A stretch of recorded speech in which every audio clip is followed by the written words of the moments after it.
31 जनवरी को वामसेफ के माध्यम से इलेक्शन कमीशन ऑफ इंडिया का जो घेराव हो रहा है,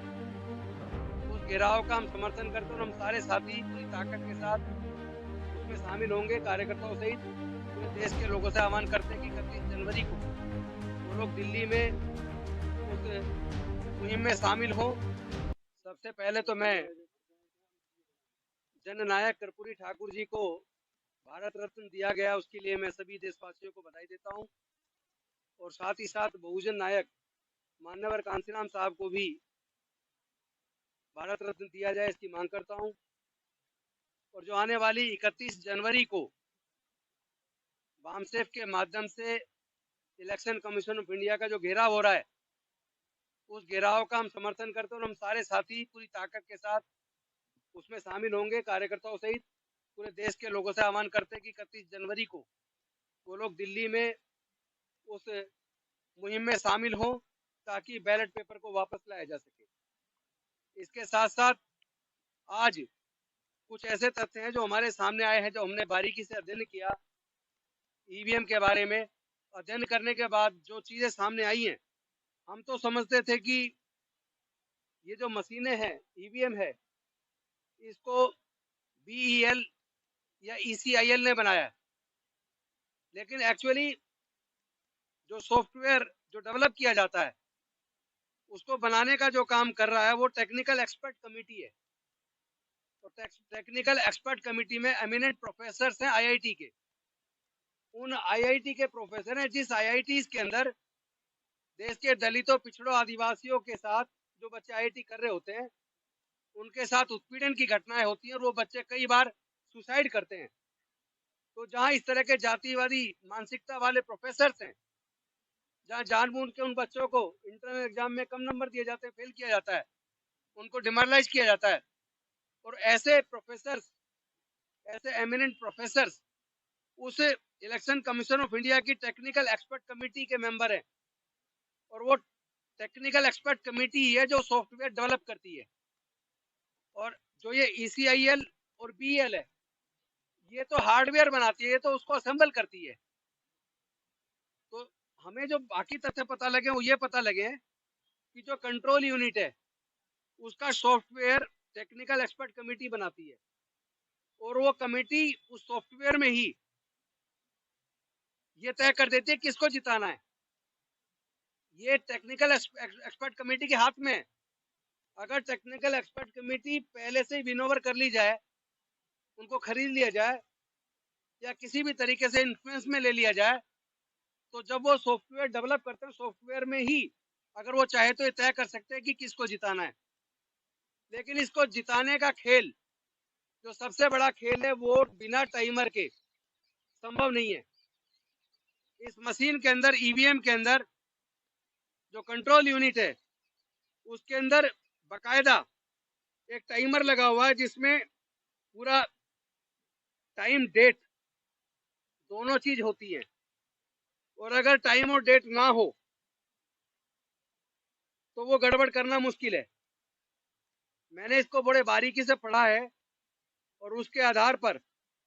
मैं आपको बता रहा हूँ कि ये स्वैप कब होनी है, कब वोट को स्वैप करके किसको देना है। ये वाला काम अगर सॉफ्टवेयर के अंदर डाल दिया गया, लेकिन अगर उस ईवीएम के अंदर टाइमर ना हो, अगर टाइम क्लॉक ना हो जिसमें डेट और टाइम सेट किया जाता है, तो किस वक्त वोट को स्वैप करके किसको देना वो संभव नहीं है। मैं ये पूछना चाहता हूँ, ये मशीन अगर कैलकुलेटर का काम करते तो इसमें टाइमर की जरूरत क्या है? क्योंकि जब वोट पड़ता है तो बकायदा किस वक्त वोट चालू हुआ पड़ना, कब वोट पड़ना खत्म हुआ, टोटल कितना वोट हुआ, उसका बकायदा पेपर पे भी मैनुअल तरीके से उसको मेंटेन किया जाता है। तो उस मशीन के अंदर टाइमर की आखिर जरूरत क्या है, उसमें क्लॉक की जरूरत क्या है? और वो ऐसा टाइमर है जिसको वोटर नहीं देखता, वो इलेक्शन कमीशन के अधिकारी जिसके हाथ में कंट्रोल यूनिट होती है, केवल वो देखता है। क्योंकि जो वोटर है वो तो सीधा जाके जो कीबोर्ड है, जो बैलेट यूनिट है, वो तो जाके सिर्फ वहां बटन दबाता है। और बैलेट यूनिट में कोई नंबर नहीं होता, उसके अंदर ए बी सी डी होते हैं। और अगर कैंडिडेट जेड से ज्यादा नंबर तक खड़े हो जाएं तो इलेक्शन कमीशन ऑफ इंडिया ने ऐसे कर रखा, चूंकि फिर गड़बड़ी नहीं हो सकती, इसलिए फिर वो 2 मशीनें लगाने से भी काम नहीं चलेगा। उसके बाद वो क्या करते हैं कि बैलेट से चुनाव होगा, यानी जो जो लेटर है इंग्लिश के ए से जेड तक, अगर उस लेटर से ज्यादा संख्या में चुनाव लड़ने वाले उम्मीदवार अगर आ गए, तो इलेक्शन कमीशन ऑफ इंडिया की गाइडलाइन के हिसाब से चुनाव फिर ईवीएम से नहीं होता, बैलेट से चुनाव होता है। तो सारा खेल ही है, क्योंकि वो जो बैलेट यूनिट है वो उसमें केवल ए से जेड तक के नंबर के जितने कैंडिडेट खड़े हैं वो नंबर डलता है, 1 2 3, एक दबाया तो वो कंट्रोल यूनिट को इन्फॉर्मेशन बैलेट यूनिट देती है, और वो ए बी सी डी इस तरीके से उसमें मार्किंग होती है। तो वो ए दबाया तो ए का सूचना उसको देगा कंट्रोल यूनिट को, और कंट्रोल यूनिट में वो दर्ज हो जाएगा।